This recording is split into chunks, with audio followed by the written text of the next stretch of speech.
नमस्ते दोस्तों, हमारे YouTube चैनल में आपका हार्दिक स्वागत है। आज हम आपको लेकर चलेंगे उत्तराखंड की उन पहाड़ियों में जहां सदियों से विराजमान है मां आदिशक्ति भवानी।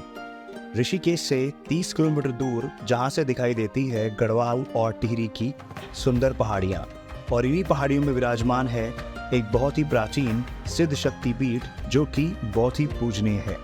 और इस सिद्ध शक्ति पीठ को जाना जाता है मां कुंजापुरी के नाम से। यहाँ तक पहुँचने का रास्ता बहुत ही सुंदर और आसान है और लगभग आप ऋषिकेश से यहाँ पर 1 घंटे में पहुँच जाएंगे।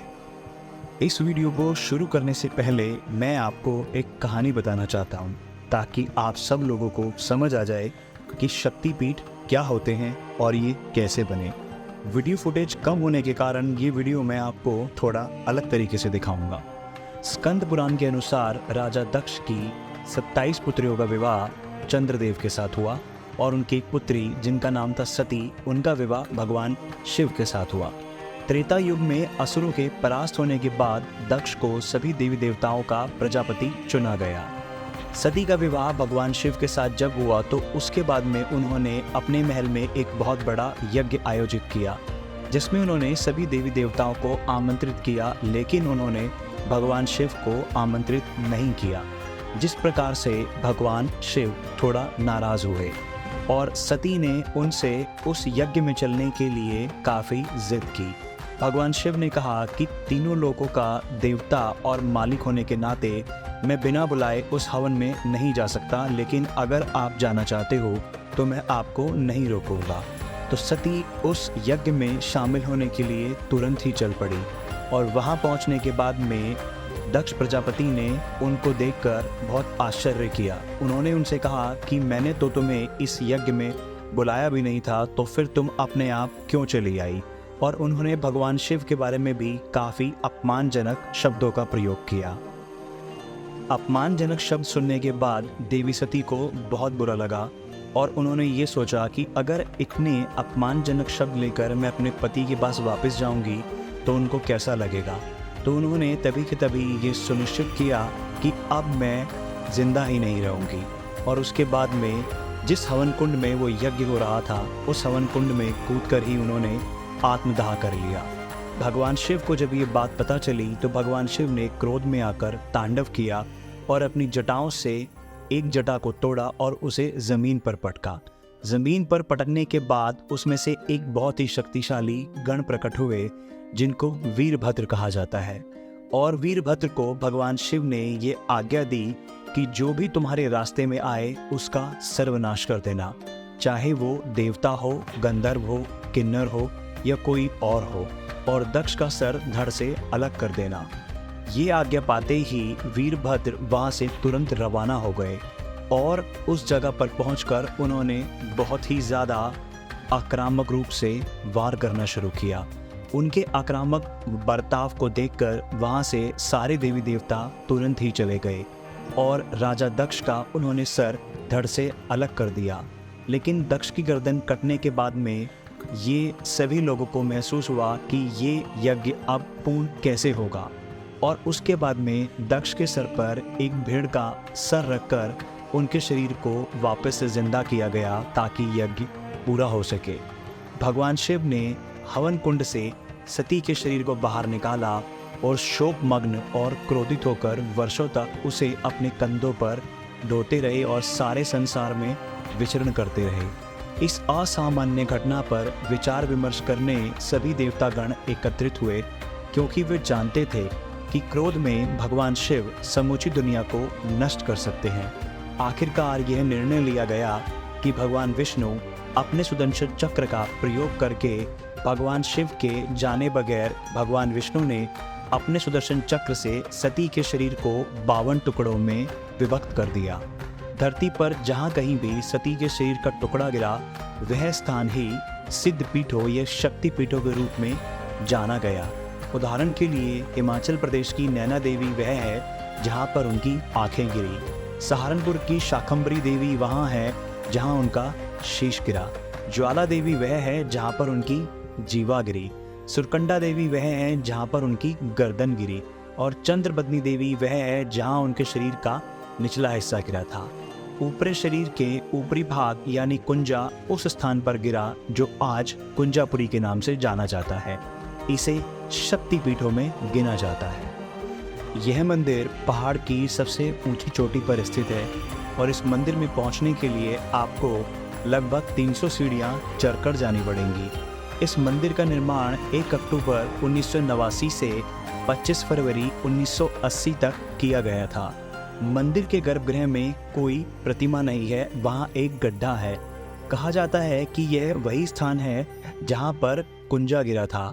यहीं पर पूजा की जाती है और एक देवी भवानी की मूर्ति भी मंदिर में स्थापित की गई है। मंदिर के परिसर में भगवान शिव की मूर्तियों के साथ साथ आपको भैरव बाबा, महाकाली, नागराज और अन्य कई देवी देवताओं की मूर्तियां भी देखने को मिलेंगी। मंदिर में प्रतिदिन प्रातः 6:30 बजे और शाम को 5 से 6:30 बजे के बीच में आरती का आयोजन किया जाता है। कुंजापुरी के पुजारी कुंवर सिंह भंडारी और धर्म सिंह भंडारी उस वंश से आते हैं जिसने पीढ़ियों से मां कुंजापुरी के मंदिर में पूजा और उनकी सेवा की है। रोचक बात यह है कि गढ़वाल के अन्य मंदिरों जहां पुजारी सदैव एक ब्राह्मण होता है के उलट कुंजा पुजारी राजपूत या जजमान होते हैं। उन्हें जिस नाम से गढ़वाल में जाना जाता है, उन्हें इस मंदिर में बहुगुणा जाति के ब्राह्मणों के द्वारा शिक्षा दी जाती है। इस कहानी के माध्यम से वैसे मैंने आपको इस मंदिर की संपूर्ण जानकारी दे दी है, लेकिन बिना समय को बर्बाद करे देखते हैं कुंजापुरी का मुख्य मंदिर और आशा करता हूँ आपको ये वीडियो पसंद आएगा।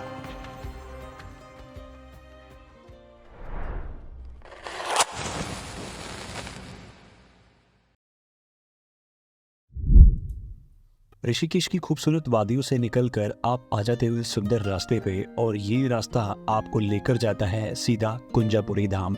ये रास्ता सच में बहुत सुंदर है और जल्दी से हम पहुंच जाते हैं कुंजापुरी। यहीं पर हमने अपनी कार को पार्क किया और उसके बाद में हम यहाँ की मार्केट को एक्सप्लोर करने लगे। आप देख सकते हो कि यहाँ पर छोटी बड़ी पूजा की दुकानें भी हैं जहाँ से आप प्रसाद खरीद सकते हो और यहाँ हमें बहुत सारे क्यूट डॉग्स भी मिले जो हमारे साथ खेलने लगे। और ये आगे जो आप देख रहे हो ये मेरी फैमिली है। मैं अपनी फैमिली के साथ यहाँ पर गया था और ये ऊपर जो रास्ता आपको दिखाई दे रहा है ये जाता है कुंजापुरी मंदिर के अंदर। हमने सीढ़ियों वाले रास्ते को ज़्यादा प्रेफर किया क्योंकि सीढ़ियों के रास्ते से वहाँ आसानी से पहुँचा जा सकता था। यहाँ पर एक लोकल भैया से पूछने पे हमें पता चला कि मंदिर में पहुँचने के लिए आपको लगभग 300 सीढ़ियाँ चढ़कर जानी पड़ेंगी। 300 सीढ़ियों को 2 टुकड़ों में यहाँ पर बांटा गया है। सीधा जब आप चलते जाएंगे उसके बाद में आपको उल्टे हाथ की तरफ मुड़ना पड़ेगा।